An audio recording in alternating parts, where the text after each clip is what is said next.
Hello and welcome back to Hobbies by Holly. Today I'm sharing one of my most challenging flips yet. This Enamel Hutch. It's a beautiful piece, but let me tell you, this one definitely tested my patience. Stick around because the reveal at the end will be worth it.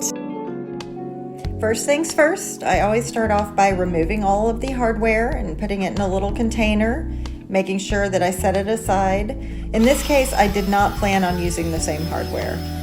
And then you always want to give it a good cleaning. You want to make sure that all the dirt and grime and grease is off before you do anything else. My go-to is always Dawn dish liquid with hot water, but this one looked like it had years of furniture polish built up, so I got out the crud cutter, which worked great.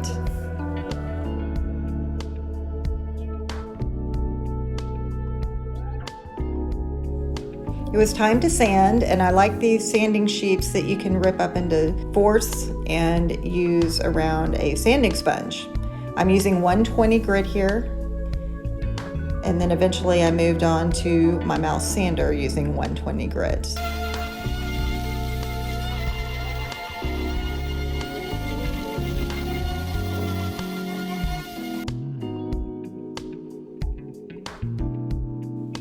You always want to rough up the surface to make sure that the paint will adhere properly.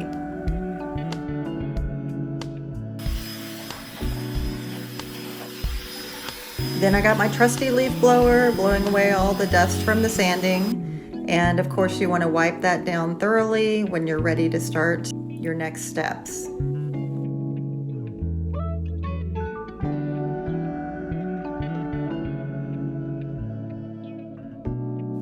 So this piece, being dark pine, has little dimples all over it, little small pits or depressions. I looked it up. They often are natural features, just little tiny knots or resin pockets.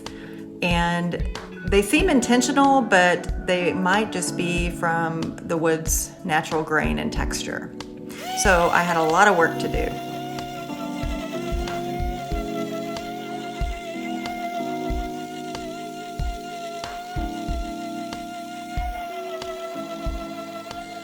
I used a mix of my Bondo wood filler and also aqua coat to fill in all of these dimples, and this is so important if you want to have a smooth finish on your final piece.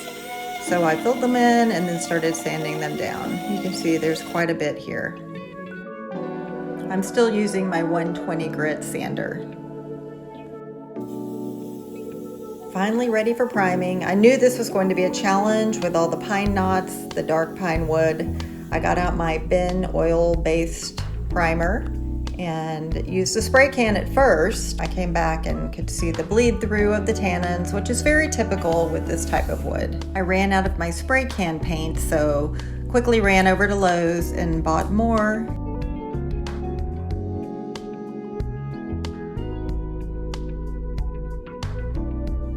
Since this is oil-based, I prefer to use a roller brush, which I can just toss when done. That's also why I like the spray cans, but those tend to add up quickly.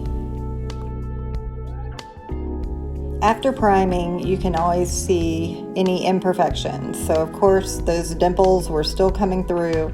So I got out the Bondo again and filled them in. It might be hard to tell, but I'm wearing a clear glove here. You always want to wear gloves when you're doing this type of work.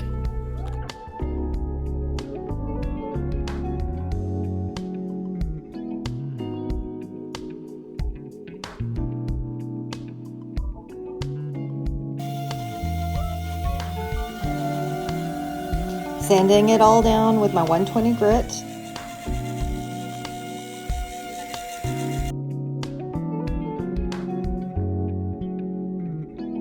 Time to get the paint. I headed over to Sherwin-Williams and picked out Creamy for the top and Agreeable Gray for the base.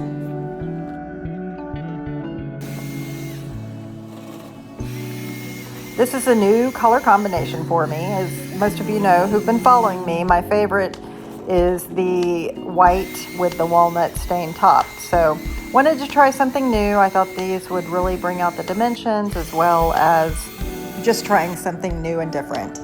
Painted the top of the hutch in creamy as well as the top of the base, and then taped that down to protect it and was ready for the Agreeable Gray. I really like this paint. In fact, this is what I used when I painted my whole kitchen white, but the one drawback is the dry time. There is 4 hours in between each coat.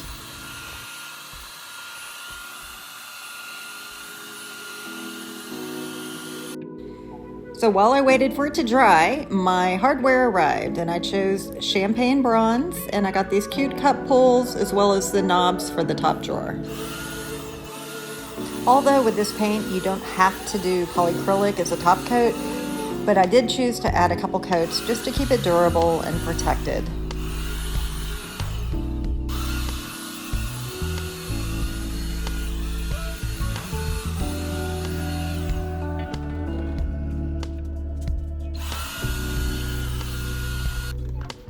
I had this gold drawer liner left over from a previous project, and it was perfect to use on the top drawer.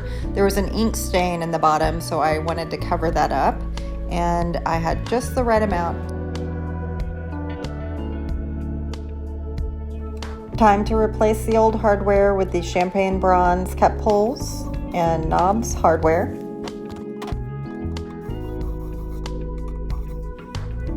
And final assembly.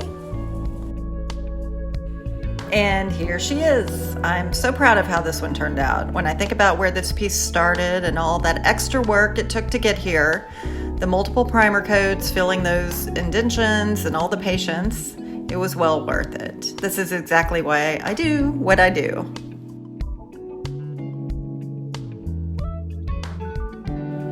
If you enjoyed this video, please give it a thumbs up and subscribe for more transformations. I have some really exciting projects coming up, including my first time working with sage green and trying some new techniques that I've never done before. I'll see you on the next one.